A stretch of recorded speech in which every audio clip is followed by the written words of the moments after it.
What's up, folks? How are you doing? Guten Morgen. Welcome back to Football Digest Daily, serving you with some football juices.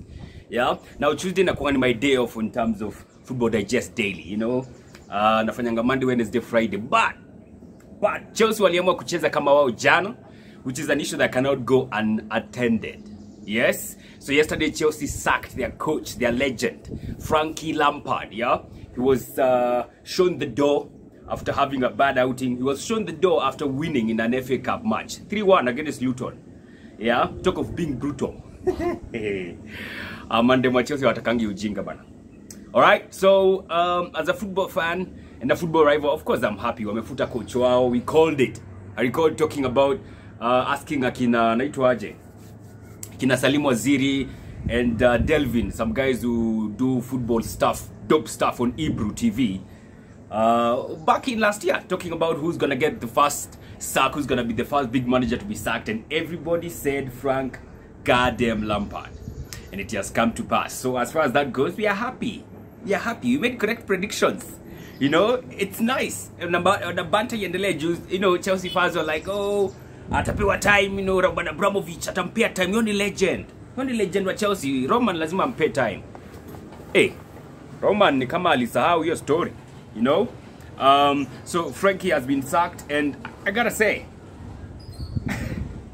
it's quite sad for Frank. You know, in all honesty, yeah, football banter aside, let me try to be as objective as I can. Frankie has honestly tried.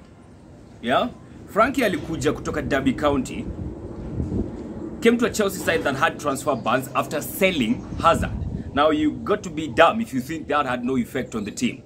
Yeah, selling Hazard definitely impact the team. So picking up such a team and taking it all the way to the Champions League spot, that was good. That was really good. You know, apart from being clubbed by Arsenal in the FA Cup final, he honestly did try.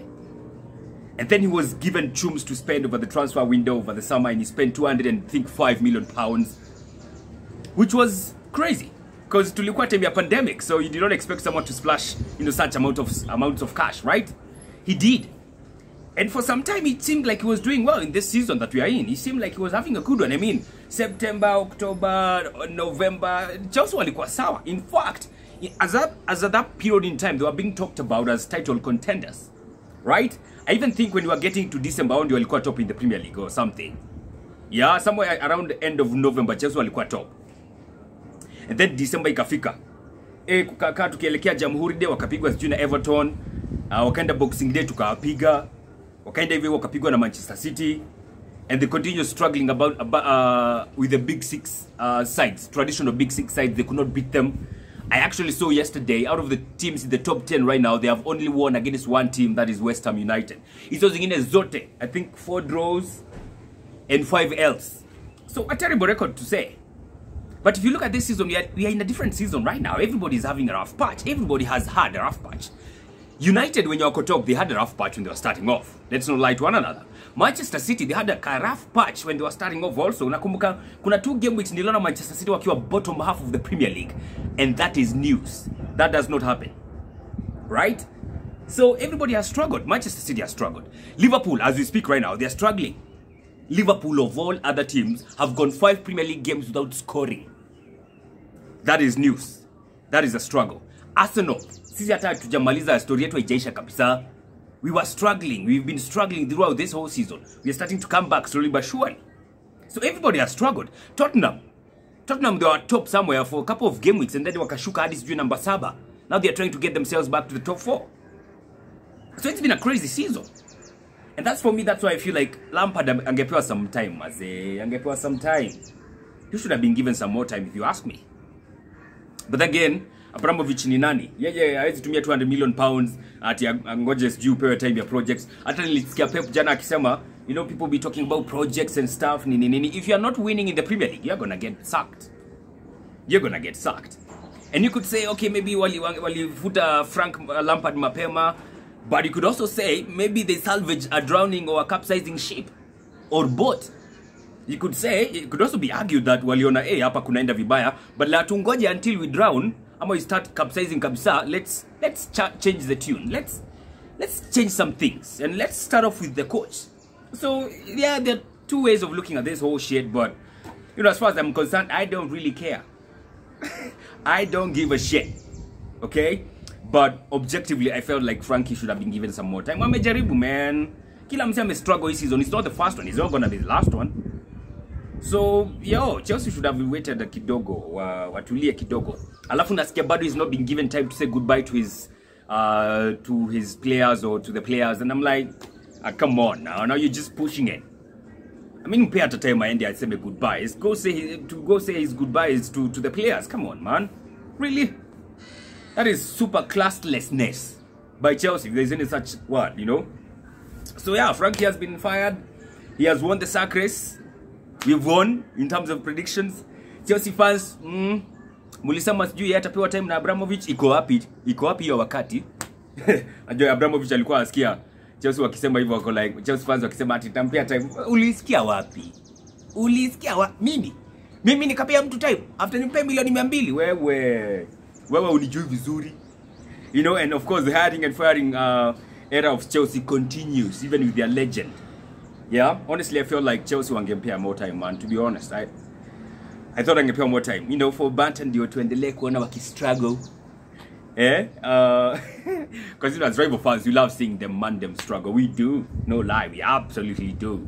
So yeah, they might be bringing in Thomas Tuchel, whatever you like, from PSG. He took them to the Champions League final last season, and then he got fired. He has won 6 major honors in Paris, but France, it doesn't really matter what you win or you don't. We don't really care. Anyone who's coming from France, we don't give a shit. He had actually the highest winning percentage when he was getting fired at PSG. He had 74 winning percentage. He had a 62% winning percentage when he was at BVB. The best that he did at BVB is win the DFB Pokal. Hiyo ni FA England. So yeah, kuko in the track record ya kumanage Champions League side na Premier League side, I'm waiting to see. You can start betting, of course, he's going to be the next Chelsea manager to be fired. That's for sure. And I was also looking at the winning percentage of Lampard. He had the least winning percentage by any coach. Yeah? Any coach that Chelsea have had, I think, in recent times. Less than Di Matteo. Less than hata sikuona Andres Villas-Boas alikuwa hapo. Maybe wako hapa na Andres Villas-Boas sikuona, but yo, he had the least winning percentage. He had, I think, is it 52 or 54? Di Matteo had the second least. He had 57%. So yeah, you could say Chelsea were salvage as a ship that was gonna sink. I don't know for sure. Kila mtu ame struggle, and it's not up to him that guys like Timo Werner are not scoring. It's not up to him that guys like Kai Havertz have not yet asserted themselves in the Premier League, despite costing 75 million goddamn pounds. I don't think that's Lampard's fault. It's not Lampard's fault that Ziyech is not miezi mbili bila injury. It's not Lampard's fault that Ziyech cannot stay injury free. It's not Lampard's fault that Timo Werner na miss sitters. Juniliona Timo Werner bao zenye hata by the ni sitters. Kai ingine walikuwa wacheza against Fulham. Msi amepewa ball poa. Amekimbia vizuri ako pass the ball. So all he needs to do now is finesse, curve it inside. Msi anapiga huko nje. I'm like, is this the same Timo Werner? Gee. And I gotta be honest, when Chelsea got those players, I was kind of jealous. You know, because nilikuwa na Timo Werner, man, ametesa Bundesliga 28 goals. That's a lot. Kai Havertz had a fantastic season. A guy we had identified in January of 2020. Tukiwa na Webster, an Arsenal fan. You are like, if you are going to replace Ozil, Kai Havertz is the guy to go to. Ndio huyo amekuja Premier League, man, them.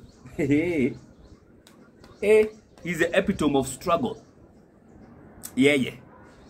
So I don't get it. Some of these things are not Lampard's fault. The one thing I would say is Lampard's fault is not giving guys like Giroud game time and Fikayo Tomori. Now Fikayo Tomori, for some reason, me naonanga akicheza poa. The few times I've seen, I don't know what they see in the training ground. For some reason, they don't feel like he does play right.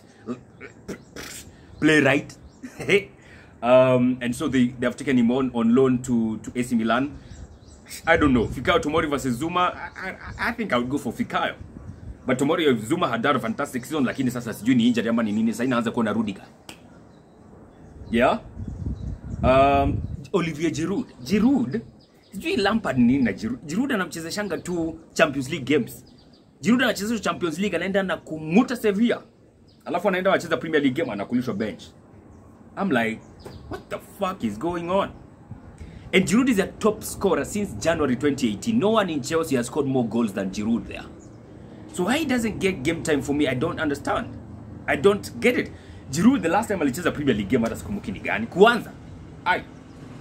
So of course Lampard could be the master of his own downfall, mastermind of his own downfall, keeping guys like Giroud out who are trying to do something for him in the Premier League and in the Champions League. Alafu anamkulisha bench like all the time. Hapo Lampard alianguka mtihani. Fikayo Tomori, I feel like he's a guy who should be, maybe Chelsea would have tried to see more of him. Lampard had other ideas. That's not for me to say. I think that was a wrong decision. But yeah, it is what it is. Timo Werner, si fault ya Lampard. Kai Havertz, si fault ya Lampard. Ziyech kutokuwa injury free, hiyo si fault ya Lampard.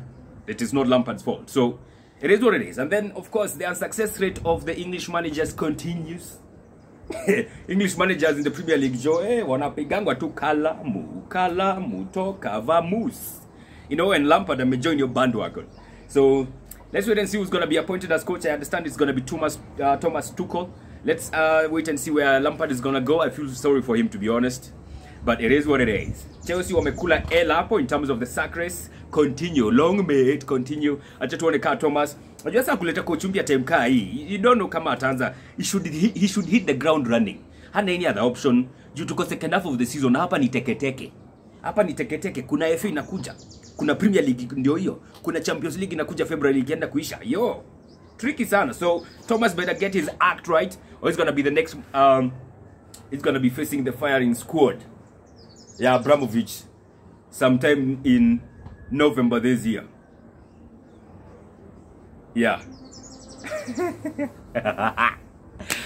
I'm happy. I'm happy for Chelsea. I'm absolutely delighted. Alright? That's it.